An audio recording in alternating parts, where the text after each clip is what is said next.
Hi Pisces! Welcome po sa ating channel at ito inyong daily kabay tarot reading for February 3, 2025. Please be reminded kung naka-resonate kayo, comment down. Kung hindi ka naka-resonate, ibigay niyo po sa iba kasi channel reading po ito. This is for you Pisces ngayong February 3, 2025.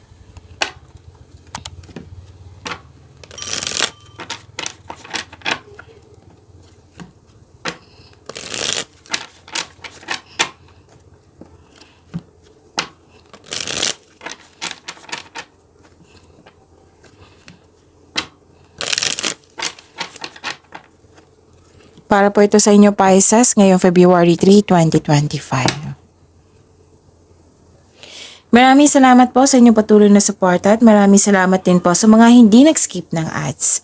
Gamitin ang reading na ito bilang gabay lamang sa mga hindi pa nag-subscribe, subscribe na po kayo at click bell notification para malaman nyo na may bago tayong video. Para sa mga gusto magpa-reading po, may lumabas dyan sa screen nyo ngayon. Panoorin nyo po at sundin ang instruction. Spirits Guide, mga ganap pa para kay Pisces ngayong February 3, 2025. I need 3 cards po.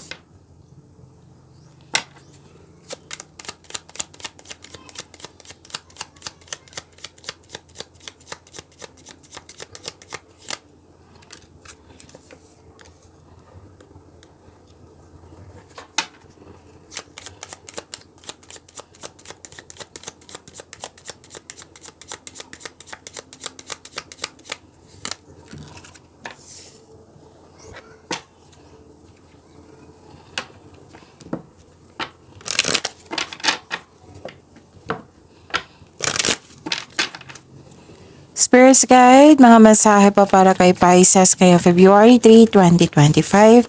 I need 2 cards po.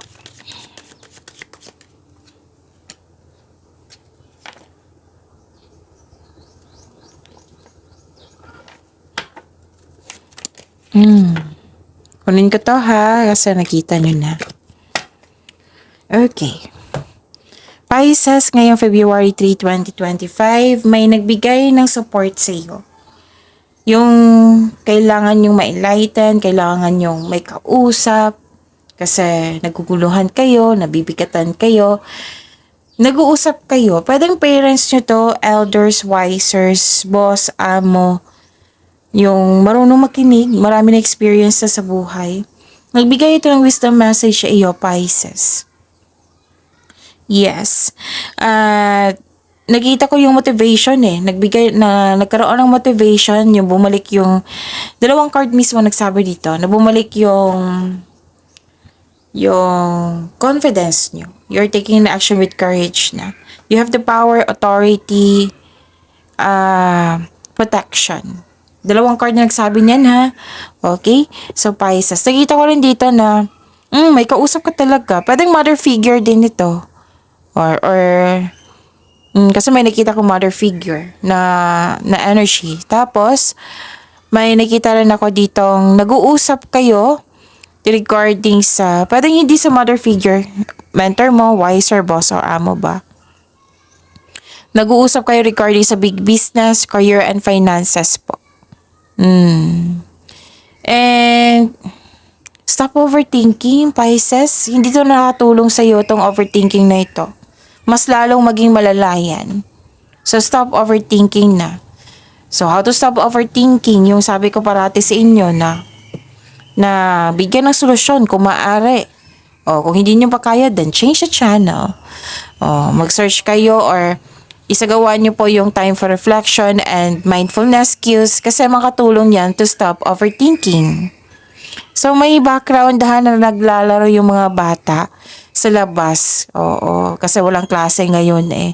So, hayaan natin kasi positive energy yan. Okay? So, focus kayo sa akin para may makuha kayong mensahe.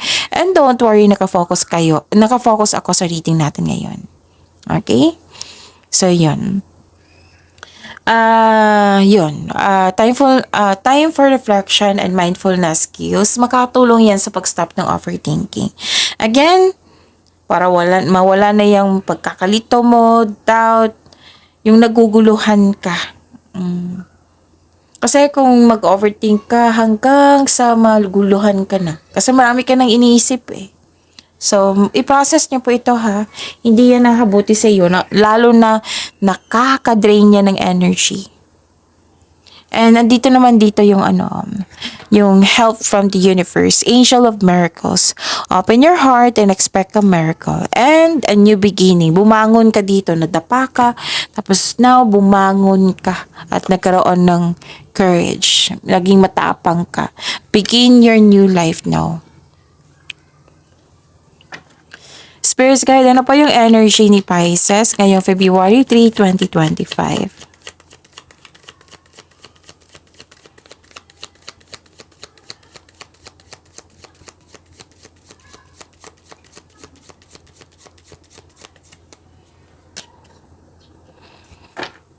And the clarification of this card po para kay Pisces.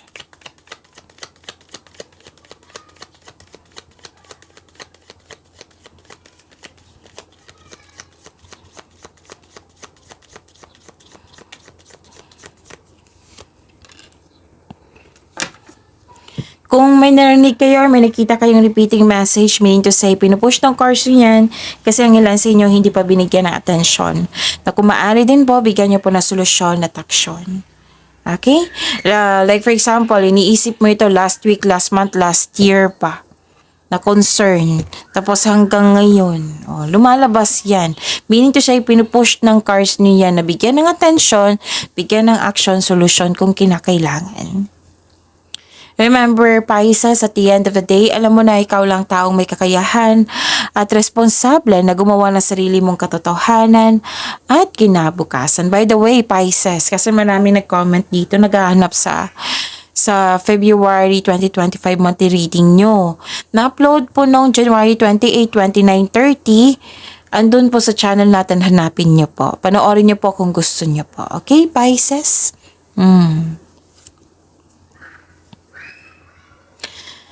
Nakikita ko dito nagkaroon ng hindi pagkakasundo.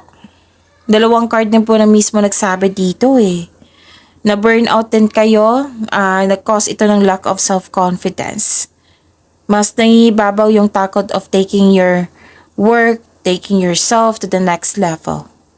So, it's time to step out sa comfort zone mo if you're serious about your growth. Wala kasing success dyan sa loob ng comfort zone. Nasa labas po. Yes, may challenges sa labas ng comfort zone. Pero if you're serious about it, if yung may potential kasi, kakambal ng challenges niyan is success. Basta bigyan mo lang siya ng time and effort, tiyaga. Maaring may problema sa kaperahan, maaring may nawalan kayo ng gana sa trabaho. Or nawalan kayo ng gana sa isang tao. Actually, may nakita ko ditong tutulong sa inyo, pero hindi mo siya tatanggapin. So, feeling burnout ka, pwedeng sa trabaho to, pwedeng sa isang tao. So, kailangan mo ng bakasyon, Pisces. Sabi po ng card. This card tells you take a break. To take a break. Allow yourself na mag-rest ka para ma-re-energize ka. At ganado ka na sa pagbalik mo. Don't push yourself so hard. Okay? Malaki yung impact ng hindi pagkakasundo sa isang tao. Ito talaga yung concern mo. Disharmony, breakup, separation, ang laki ng impact sa iyo. Hindi lang ito sa sa isang pag-ibig, kundi sa isang tao na concern mo. Pwedeng nangyari na talaga to, na iniisip mo siya eh. Iniisip mo na na-waste ang time mo sa kanya, like nag-invest ka ng effort and time, ginawa mo na lahat, naging mabuti ka sa kanya, nakala mo totoo siya sa'yo pero hindi pala. And may nakita talaga akong tampuhan, separasyon, away. And this card asks you to trust your intuition. Kasi po, sabi po ng card, mayroon po daw sekreto na hindi mo pa alam. Kaya siguro nagkaroon kayo ng alinlangan kasi may sekreto na kailangan yung malaman. Kasi pinipigilan kayo ng intuition. Pisces, may sikreto pa. Makinig ka sa akin. Ganun. So, kailangan nyo mag-connect sa inyong intuition. So, para sa mga bago dito, search nyo sa Google on how to connect to your intuition. Kasi maraming paraan po iyan. So, it's time to communicate openly. Okay? Yun. Spirits guide, career and money po ni Pisces. Career and money ni Pisces ngayong February 3, 2025.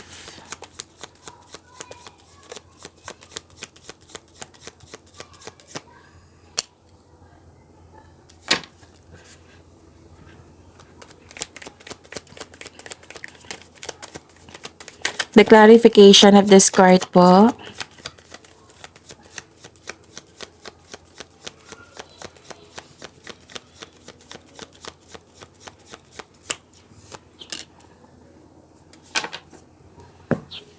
Okay.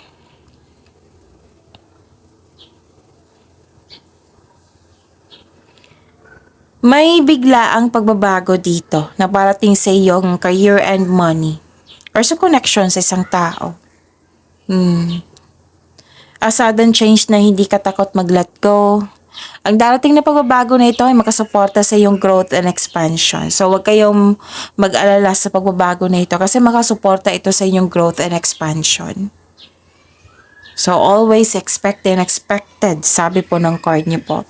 May sekreto na parating which may be shocking. Mas lumawak yung ambisyon nyo. Kanina pa tong sekreto, no? Pansin nyo, Pisces, nasa energy nyo at dito rin sa career and money mo. Pero malalaman mo to. Kasi which may be shocking, di ba? Na malalaman mo yung isang sekreto. So, maging handa. Ano kaya to, no? Nagki-curious talaga. Nagki-curious tuloy ako. So, yun. Mas lumawak yung ambisyon mo sa buhay. Yes. Mas lumawak yung ambisyon sa buhay. Nagkaroon ng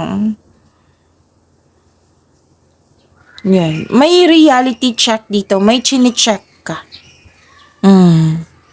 Okay, so ano pa?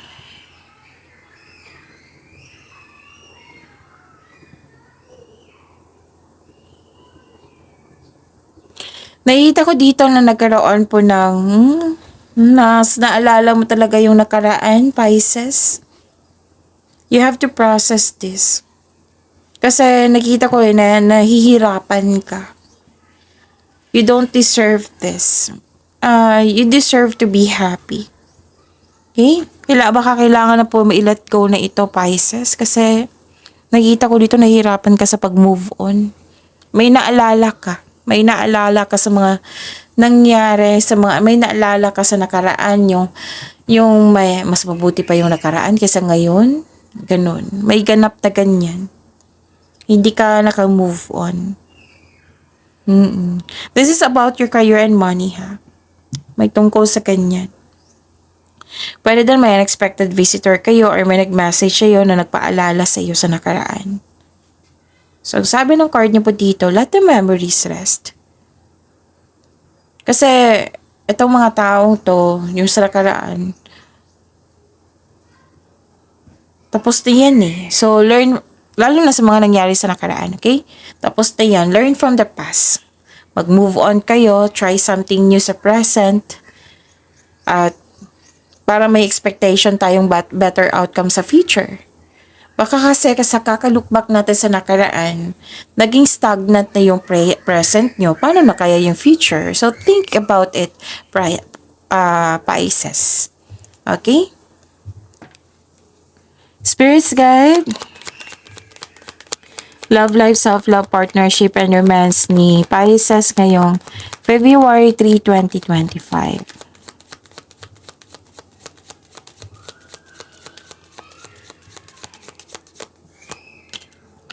The clarification of this card po.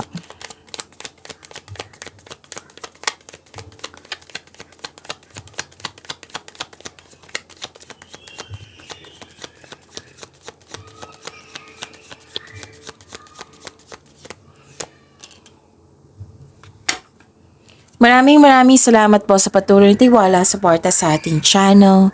At maraming salamat din po sa mga hindi nag-skip ng ads. Okay. Wow, granted yung manifestation mo. Marami kayong ginagawa ngayon. Nagamit yung skills mo, yung talino mo. Yung pagbabago po na nagkaroon ng adaptation dito. Bumalik yung confidence mo. Bumangon ka eh. 'Di ba sabi ko sa inyo kanina, nadapa ka, tapos bumangon ka. Na naging matapang, naging naging matatag, ganun. Some of you nagmanifest dito ng wonderful relationship. Yung maganda yung relasyon nyo. Your manifest will be granted soon. Either single ka o may karelasyon sa buhay mag-asawa to. Yung nagmanifest kayo na sana magtagal kami, sana magiging okay. Sana yung mga para sa ikakabuti ng inyong sarili at ng inyong relasyon. Your manifest will be granted soon. Don't worry, Pisces. Pay attention to balance your emotions with your thoughts while remaining grounded and passionate. Para ma-attract mo yung green flag na tao para sa'yo. Pwede sa mga single yan. Pwede din sa mga may relasyon to, ha? Kailangan ng pagbalansa. Pay attention kayo sa pagbalansa sa inyong emotion with your thoughts. Okay? Please know that you are divinely guided. So, makakatanggap kayo ng blessings, ha? Okay? So, yun. With the divine assistance, all things are possible. You can make your imagination real. Ano pa? May away dito? May away ako nakikita dito, Pisces.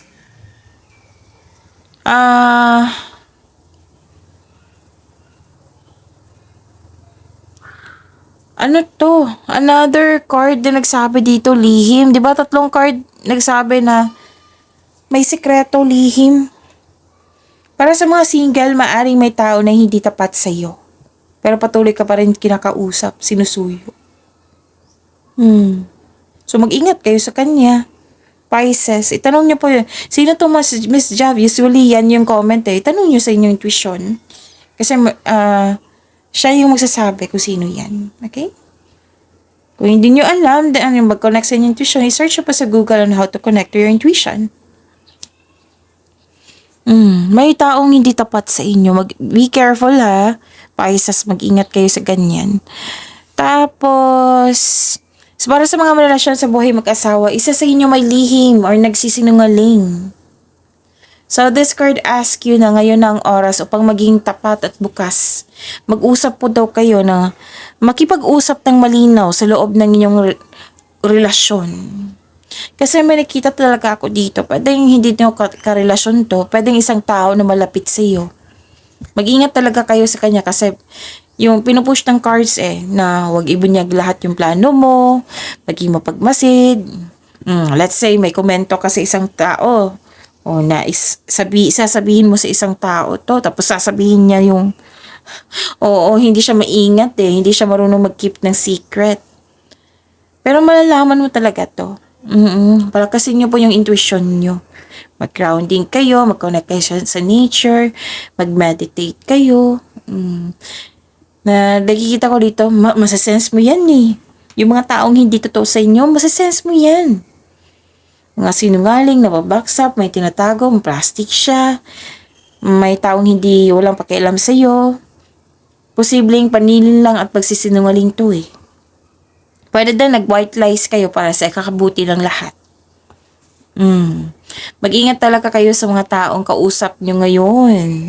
Mahilig magmanipula. So, meaning to say, kausap mo to ngayon. Pwede din trip niya na manira sa'yo. Ugali niya. So, mag-ingat kayo sa kanya. Pwedeng away to or toxicity, ha? Yung pag-uugali. Kaya mag-ingat kayo sa kanya. Marami kayong plano dito. Maraming plano. You are making plans, strategy. It might be may project kayo. May gusto kayong gawin. So, may dito, strategy ako nakikita dito. Plano. Pag-imanin niyo po yung blessings sa binigay sa inyo, Pisces. See you tomorrow. Please like, subscribe, and click the bell button for notification para updated po kayo sa daily tarot reading natin. Maraming salamat po.